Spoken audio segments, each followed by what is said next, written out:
Hai teman-teman, selamat datang di channel Gunain Uang. Hari ini kita akan membahas topik yang sangat penting dalam ekonomi, yaitu inflasi. Jangan khawatir, kita akan menggunakan contoh-contoh sederhana dan bahasa yang mudah dipahami. Jadi, mari kita mulai. Pertama-tama, apa sih sebenarnya inflasi itu? Bayangkan, kamu sering membeli mie instan dan teh botol di warung dekat rumah. Biasanya, harga satu bungkus mie instan adalah 2.500 dan satu botol teh adalah 4.000. Namun, beberapa bulan kemudian, kamu mulai melihat harganya tersebut naik. Sekarang, mie instan harganya menjadi 3.000 dan teh botol menjadi 4.500. Kenaikan harga ini adalah contoh dari inflasi. Jadi, inflasi adalah kenaikan harga barang dan jasa secara umum dalam jangka waktu tertentu.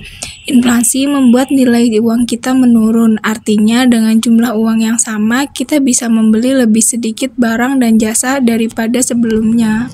Inflasi bisa terjadi karena beberapa alasan. Pertama, permintaan barang dan jasa meningkat.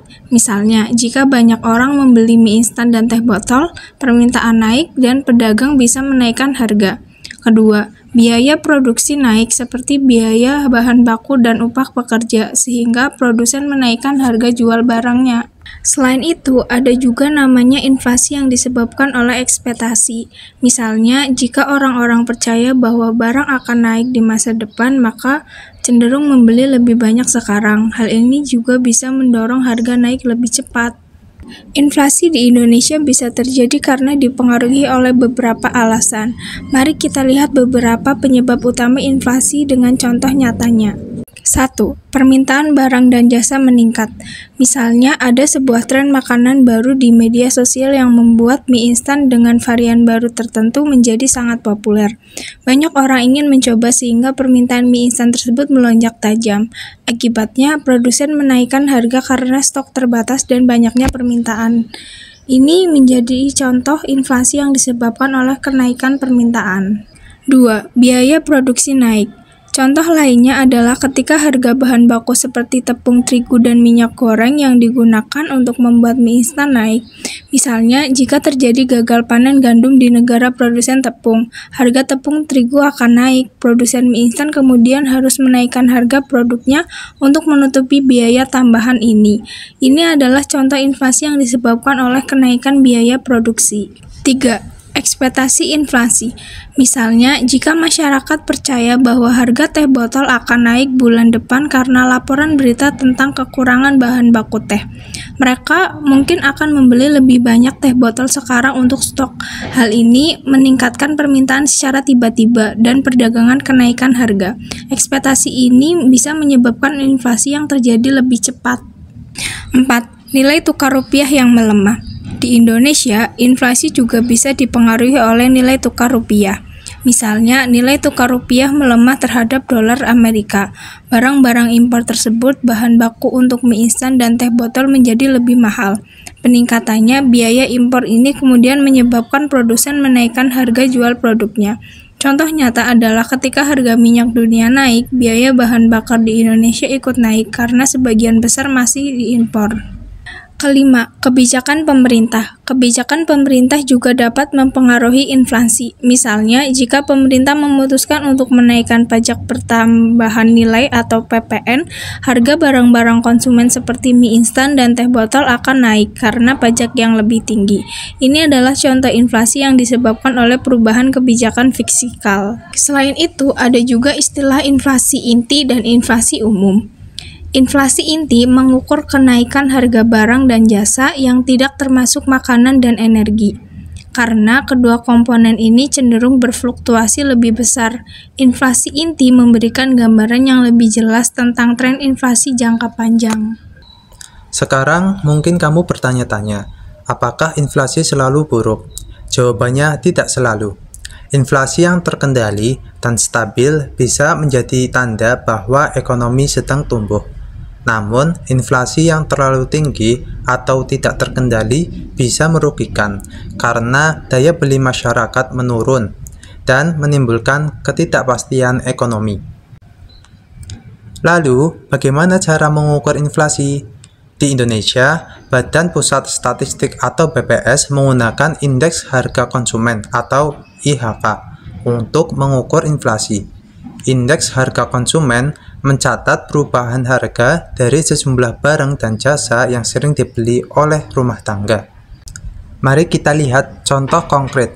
Misalnya, BPS mengamati harga mie instan, teh botol, beras, daging ayam, bahan bakar, dan berbagai barang lainnya setiap bulan.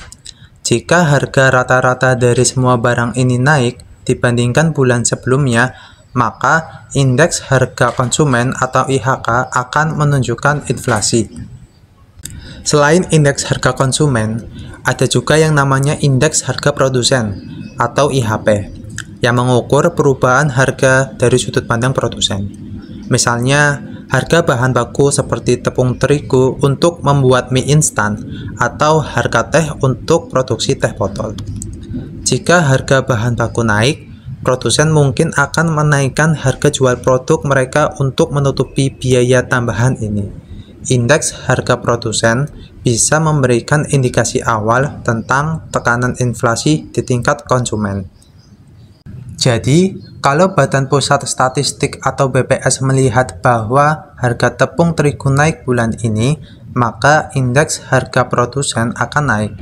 Kenaikan indeks harga produsen seringkali mendahului kenaikan indeks harga konsumen, karena kenaikan biaya produksi biasanya akan diteruskan ke konsumen dalam bentuk harga barang yang lebih tinggi. Lalu, apa dampak inflasi terhadap kehidupan kita sehari-hari? Pertama, inflasi bisa mengurangi daya beli. Artinya, dengan jumlah uang yang sama, kita bisa membeli lebih sedikit barang dan jasa. Kedua, inflasi bisa mempengaruhi tabungan. Jika tingkat inflasi lebih tinggi dari bunga tabungan, maka nilai real tabungan kita menurun. Inflasi juga bisa berdampak pada berbagai sektor ekonomi, misalnya di sektor properti. Inflasi bisa menyebabkan harga rumah dan tanah naik, sehingga sulit bagi orang untuk membeli rumah. Di sektor makanan, inflasi bisa membuat harga bahan pangan naik, yang bisa menekan anggaran rumah tangga. Di sisi lain, inflasi juga bisa berdampak positif. Misalnya, bagi para debitur, inflasi bisa menguntungkan karena nilai real utang mereka menurun.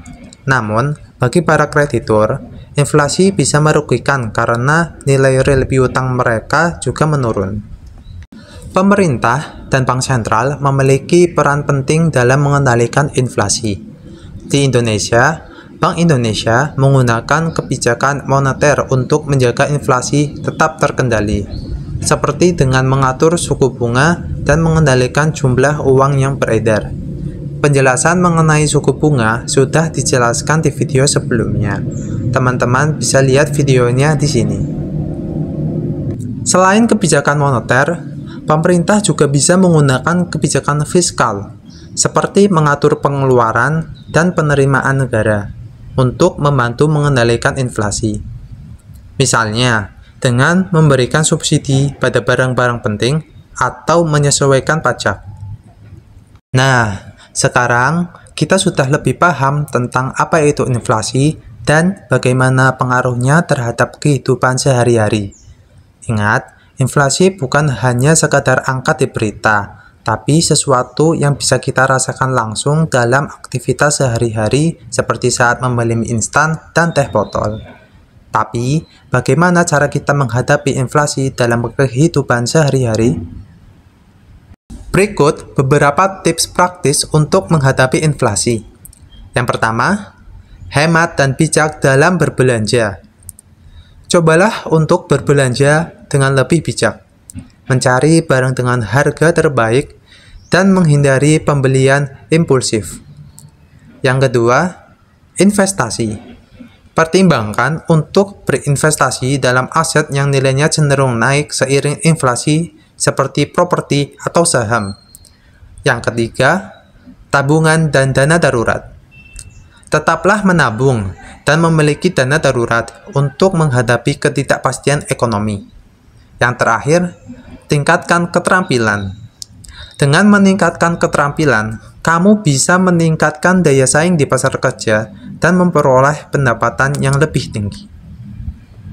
Pada akhirnya, Memahami inflasi membantu kita untuk lebih bijak dalam mengelola keuangan dan membuat keputusan yang lebih baik untuk masa depan. Jangan lupa, inflasi bukan hanya sekedar angka di berita, tapi sesuatu yang mempengaruhi kita semua dalam kehidupan sehari-hari. Semoga penjelasan ini bermanfaat dan menambah wawasan kalian. Ingat, pengetahuan adalah kekuatan, dan memahami ekonomi kita bisa menghadapi tantangan dengan lebih percaya diri. Jangan lupa like, share, dan subscribe untuk video-video edukasi lainnya. Sampai jumpa di video berikutnya.